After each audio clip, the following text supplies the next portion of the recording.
Final Fantasy VII Remake Intergrade releases on the PlayStation 5 in just a few short weeks, and throughout this video, we're going to run through literally everything we know so far about what's being changed in comparison to the original, as well as what's being added with Intermission, a new expansion that features Yuffie Kisaragi. So stick around until the end if you want to learn about why these are important, and why what we've seen so far feels like a love letter to fans of Dirge Cerberus. Final Fantasy VII Remake Intergrade was announced right at the end of February's State of Play broadcast, and when it releases on the 10th of June, it can be either accessed as a free upgrade for those who already own the PlayStation 4 version of the game, or by purchasing a new boxed version. It should also be noted that those who haven't purchased the original, but instead have access via PlayStation Plus, will not be eligible for the free upgrade. Now, although there was a high degree of expectation that an upgraded version would be released at some point, and the existence of Intergrade was basically leaked earlier this year, the depth of improvements showcased were pretty impressive. Visuals have been spruced up, with new particle effects being used alongside improved textures and enhanced background environments. But perhaps the most impressive visual improvements come with the lighting. When speaking about Intergrade during the Play event in March, Yoshinori Kitase revealed that a dedicated team of lighting professionals have been hired to help enhance the atmosphere. This represents the first time lighting professionals have been employed to work on a Final Fantasy game, and the decision was taken because they wanted the final product to look more like a Hollywood movie, and they just didn't have the existing knowledge to be able to achieve that. The new team have altered the strength and colours of existing light sources, moved others, and also introduced new lighting sources. And if you look at the results, there is a clear difference, especially within Wall Market. Players will also be given the choice of whether they want to play in graphics mode, which will focus on prioritising 4K resolutions, and performance mode, which will focus on prioritising 60 frames per second. And to take advantage of all these new visual bells and whistles, the developers have chosen to include photo mode, which will allow players to pause a specific moment and alter the camera position, as well as the angle, tilt and exposure of the scene, and there will even be the option to apply a variety of filters. Plenty of other quality of life adjustments have also been included, such as a new difficulty option that will allow players to use the classic mode mechanics on normal difficulty as opposed to being locked on easy. By being able to make use of the PlayStation 5's SSD, loading times have also seen a significant reduction, and it's been revealed that by using the DualSense controller, you'll get a new level of immersion thanks to the integration of haptic feedback. Alongside Intergrade, which promises to breathe new life into the original experience, Square Enix also announced episode Intermission, a new story arc that will introduce Yuffie Kisaragi much earlier than she appeared within the original game. Much like Intergrade, this will be exclusive to the PlayStation 5, coming bundled in with the boxed version, but it can also be purchased as a standalone piece of content for $19.99 for those who have upgraded after already purchasing the PlayStation 4 version of the base game. Intermission will follow Yuffie as she infiltrates Midgar with support from members of Avalanche to steal the ultimate materia from Shinra. And it's at this point that I want to say that there will be spoilers featured throughout this video, so be careful. Yuffie will be the main focus throughout the episode from both a narrative and gameplay perspective. And even though the core gameplay mechanics are largely the same as in the original game, the developers have given Yuffie some new mechanics to help showcase its versatility. Yuffie will be able to perform standard attacks and a special attack, and it's been set up so that there will be a real ebb and flow between the two. When Yuffie wields her throwing star, standard attacks can be used to strike enemies at close range, and if the standard attacks continue, Yuffie will use combination attacks and gradually move away from the target.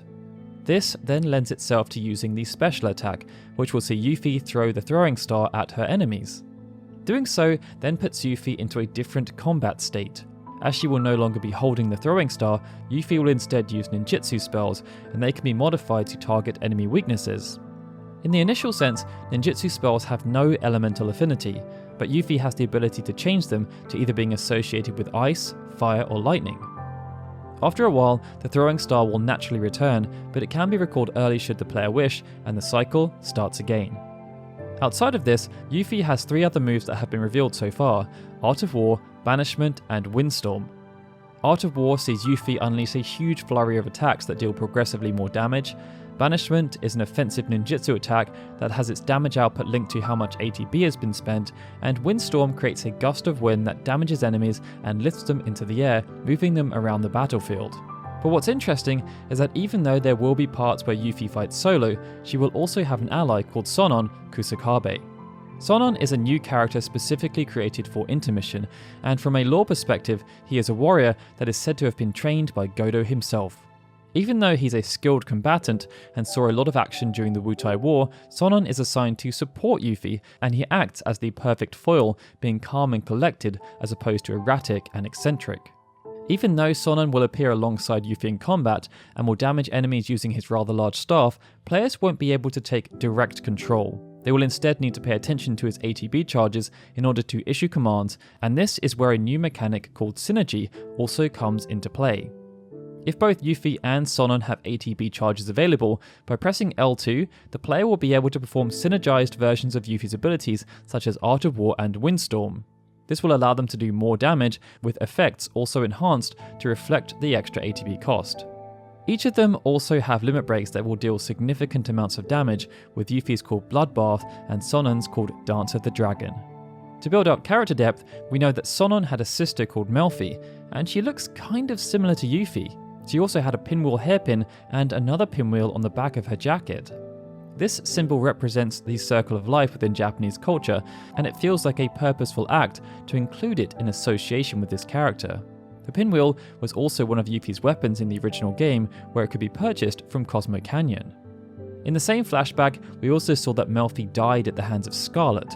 Sonon was there, but was unable to prevent it from happening, and it's no doubt why Scarlet has been introduced as one of the main antagonists within Intermission. It could also explain why Sonon seems to be quite protective of Yuffie.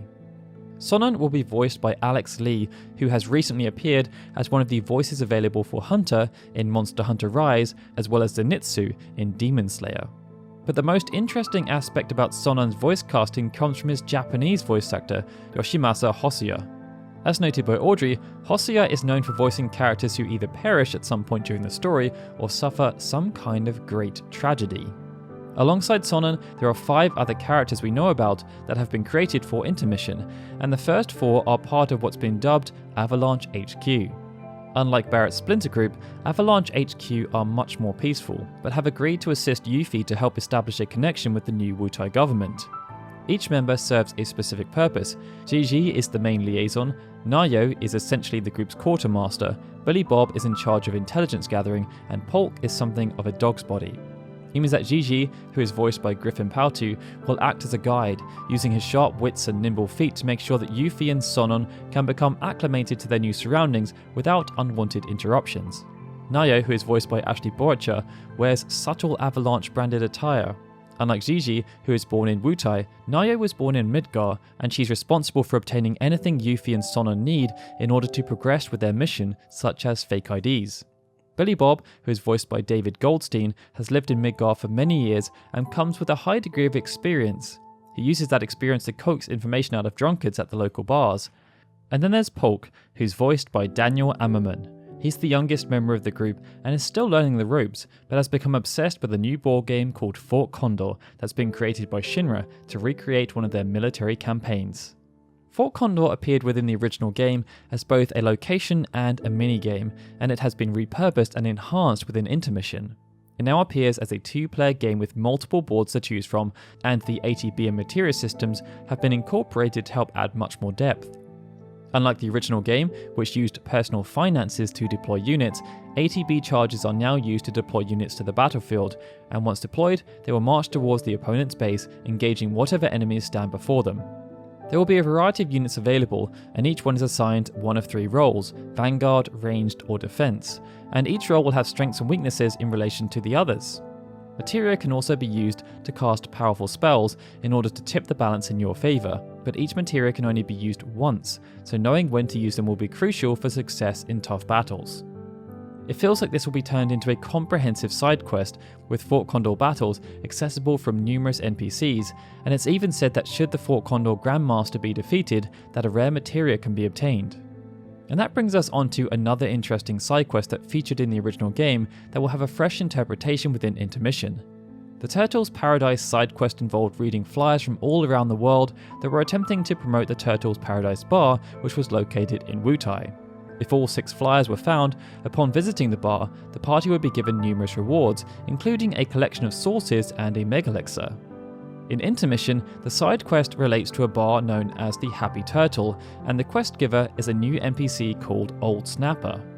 There are again 6 flyers that need to be found, and they are located all around Sector 7. It's said that there's a nice reward on offer to those who can find them all, but we'll have to wait to see what that reward ends up being. One thing we do know, however, and it could end up being the reward, is that Ramuh will be added as a brand new summon.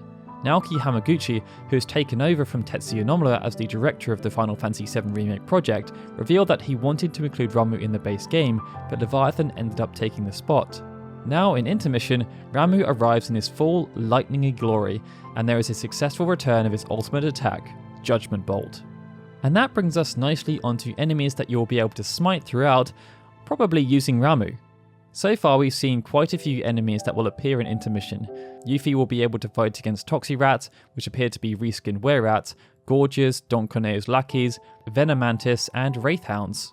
We don't know too much in the way of mid-bosses, but Levrikon will be making a reappearance, and just like some of the other enemies that had their status inflated, Levrikon now looks and acts in a much more menacing manner. Yuffie will also encounter an enhanced variant of Cryptshay called the Horned Cryptshay, which looks rather nasty. And then there's the Gigantipede, which has featured in a few of the promotional trailers. It also appears as though we will get to see a small bit of story exposition around the Sephiroth clones, but the main focus from the perspective of antagonists will be on Scarlet, Nero, and perhaps Weiss. Based on what we already know about Scarlet from the original story, and what they've disclosed about the relationship between Sonnen and Scarlet, it feels as though Square Enix are attempting to build a much stronger loathing of Scarlet this time around, and as such, she will take a more active role by attempting to defeat Yuffie and Sonnen by using one of her latest weapons, which has an uncanny resemblance to Magitech armor from Final Fantasy VI. Nero and Weiss were both introduced in the compilation of Final Fantasy VII, as they served as the primary antagonists in Dirge of Cerberus, and also had a brief cameo at the end of Crisis Core. It had been revealed that Weiss would appear as a boss in the VR simulator, and this will make him accessible to fight with members of the original party, but Nero, who fought and defeated Yuffie within Dirge of Cerberus, from the looks of things, will be squaring off against Yuffie and Sonnen as a main story boss. What's interesting, however, is that while many of the other characters have received updated designs that use the compilation as inspiration, the design of Nero in Remake is almost identical to his original appearance. Alongside Nero, we will also be getting introduced to Deepground in a much more comprehensive manner. Deepground was alluded to in Chapter 13 of Remake, but nothing of note was shown off at that time. Now, however, we will get to see Deepground soldiers fighting against Yuffie and Sonnen alongside the appearance of Nero and Weiss, and it suggests there will be a much bigger role to play for Deepground as Remake builds out. But with that, I think we're done, for now. Be sure to let us know in the comments whether you're excited to play Intergrade and Intermission, and if you enjoyed the video, please be sure to hit that like button and subscribe to our channel. Alright guys, with that, this is Daryl signing out. I'd like to extend a big thank you to all of our Patreon and YouTube membership supporters, especially Raining Eckham, Logan Nijay, Benjamin Snow and Gregory, who are super special Onion Knight supporters. And of course, a big thank you to everyone for watching this video. I'll see you all again soon for more Final Fantasy goodness.